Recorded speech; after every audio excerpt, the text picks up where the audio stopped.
Vous nous rejoignez, merci de votre fidélité. Bienvenue dans cette édition d'information. À Conakry, des jeunes étaient au rendez-vous d'une conférence débat consacrée à la concrétisation des projets d'entreprise. Objectif, renforcer les compétences de ceux-là qui souhaitent s'imposer dans l'écosystème entrepreneurial en Guinée. Mounir Bari. Cette rencontre vise à démystifier l'entrepreneuriat et à renforcer les capacités opérationnelles des porteurs de projets. Plusieurs thématiques sont abordées, la structuration d'un projet, la gestion financière ou encore les stratégies de croissance durable. Alors, les thèmes qui ont été exposés aujourd'hui, c'est la gestion de projet, la gestion financière. Il y a eu l'APIP qui a intervenu aussi pour expliquer la partie formalisation. Après, personnellement, je vais m'occuper du management opérationnel. Et par la suite, on est à la direction nationale des petites et moyennes entreprises qui vont expliquer les dispositifs que l'État met en place pour accompagner les créateurs d'entreprises. Un entrepreneur qui veut aller loin doit d'abord maîtriser la gestion de ses finances personnelles, ensuite évoluer vers la gestion des finances professionnelles. Les participants venus d'horizons divers bénéficient des formations pratiques sur l'optimisation financière, la budgétisation et la maîtrise des dépenses. Des outils concrets pour passer de l'idée à l'action. Une conférence qui s'est définie plus à éduquer un entrepreneur. Nous avions suivi ce matin les différents intervenants qui nous ont donné les thèmes qui sont intéressants en matière des objectifs qu'un entrepreneur doit avoir, l'éducation financière qu'un entrepreneur doit se donner comme objectif. Au-delà de la formation, cette initiative entend promouvoir l'autonomisation économique des jeunes et réduire le chômage. Une démarche qui vise à bâtir une génération d'entrepreneurs capables de transformer leurs idées en véritable levier de développement pour le pays. Cap maintenant sur Kindia, où les acteurs évoluant dans le secteur minier se familiarisent avec les techniques liées aux gestes de premier secours, communément appelés santé et sécurité au travail. Des gestes et autres techniques sont appris pour sauver des vies. Le ministère des Mines accompagne l'exercice à travers la direction préfectorale des Mines et Géologie de Kindia. Falilou Diallo. La santé, sécurité au travail, la thématique se pose en termes de défis dans les différentes concessions minières. À Kindia, comme partout dans les villes, la forte potentialité minière, le concept se concrétise. Vous avez vu que c'est seulement pas dans les mines, mais aussi la santé, sécurité et l'environnement, c'est aussi sinon dans les domiciles, dans l'administration publique, dans les mines. Donc j'ai jugé nécessaire aussi de choisir un cabinet privé vers Bokeh et négocier pour qu'ils puissent nous donner les connaissances sur comment vivre sinon en santé et comment vivre sinon au bureau et dans les mines. Le conclave mobilise tous les acteurs du secteur minier de la préfecture de Kindia. Ils apprennent ainsi les gestes de premier secours des experts venus de la zone économique spéciale de Bokeh. Dispense les modules. Le contenu de cette formation, c'est essentiellement sur la santé et sécurité au travail. Ces modules ont été enseignés, comment intervenir en cas d'accident, comment intervenir en cas d'incendie et le secourisme. Vraiment, nous avons beaucoup appris et nous remercions la clarité des explications et la disponibilité des formateurs. À l'issue de cette formation, d'abord, nous avons des objectifs à atteindre. C'est de permettre au personnel c'est-à-dire d'avoir la base en santé et sécurité au travail. 2, on va leur donner une gamme de connaissances qui va leur permettre à leur tour d'instaurer une culture santé et sécurité au sein de l'administration. Et leur permettre ici de continuer toujours à observer ici cette culture au sein de leur famille. Pendant 2 jours, ces cadres de l'administration minière et autres secteurs économiques s'approprient des différentes techniques liées à la santé et sécurité au travail. Il s'agit pour eux d'être aptes à réaliser les gestes de premier secours pour sauver des vies au sein de leurs services respectifs. Et puis les membres du projet Lumière et Espérance multiplient des activités à Conakry.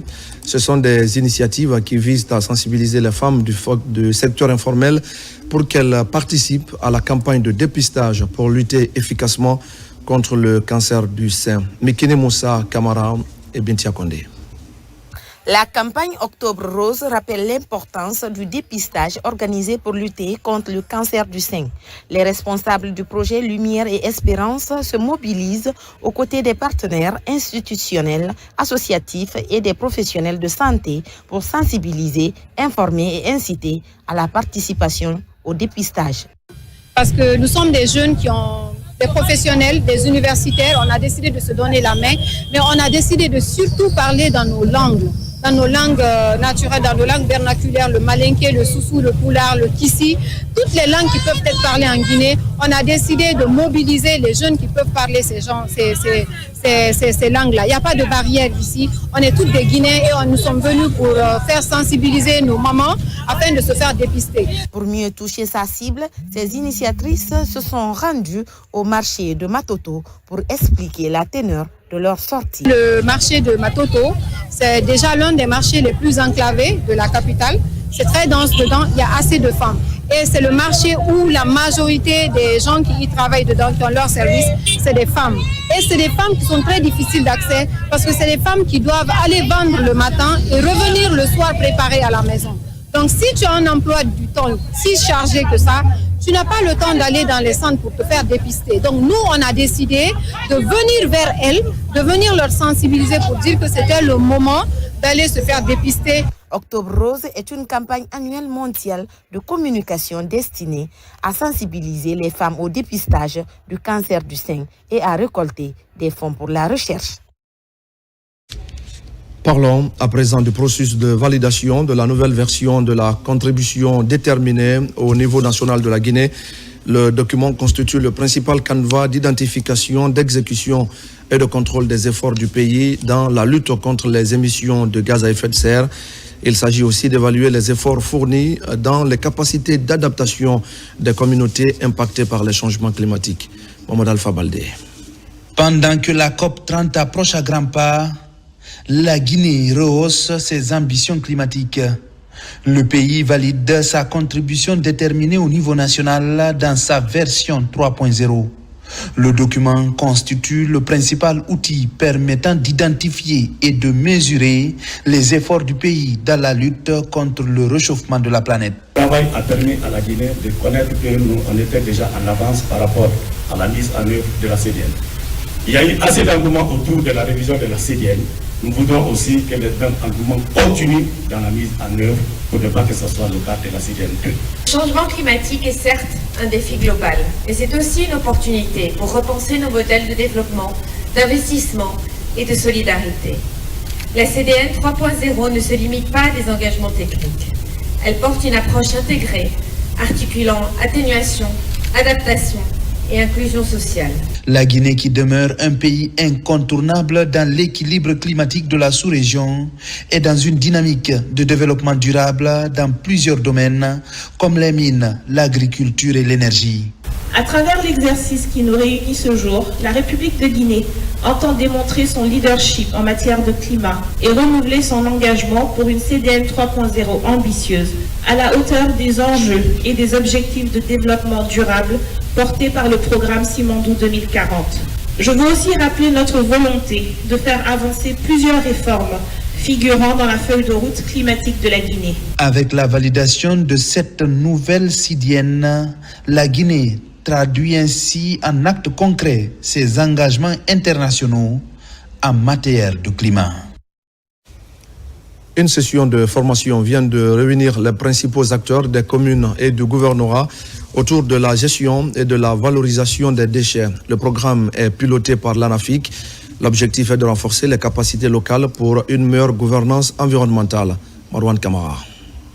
Cette session, animée par des experts en environnement et en gouvernance locale, met l'accent sur la gestion et la valorisation des déchets dans les collectivités locales du pays. Elle est initiée par l'Agence nationale des collectivités pour améliorer la coordination entre les différents services techniques des communes et du gouvernorat. Depuis très longtemps, la gestion des déchets relève du gouvernorat de Conakry. Et actuellement, les autorités ont estimé qu'il faut appliquer la loi sur le code des collectivités et transférer la gestion des déchets au niveau des collectivités. Donc nous sommes en train de dire à ces cadres élus de ces communes de prendre à bras le corps la gestion des déchets, mais surtout leur valorisation. Le programme s'inscrit dans le projet d'appui national de financement des collectivités locales. Il est mis en place par l'ANAFIC pour outiller les acteurs locaux sur la gestion des déchets depuis la collecte jusqu'à la valorisation. Avec l'arrivée de l'ANAFIC dans le secteur, ça nous permettra, nous techniciens, de renforcer nos capacités et de renforcer tout le dispositif que nous avons en place pour pouvoir mieux répondre aux besoins de nos citoyens. Nous avons reçu les instructions de notre ministre de l'administration du territoire.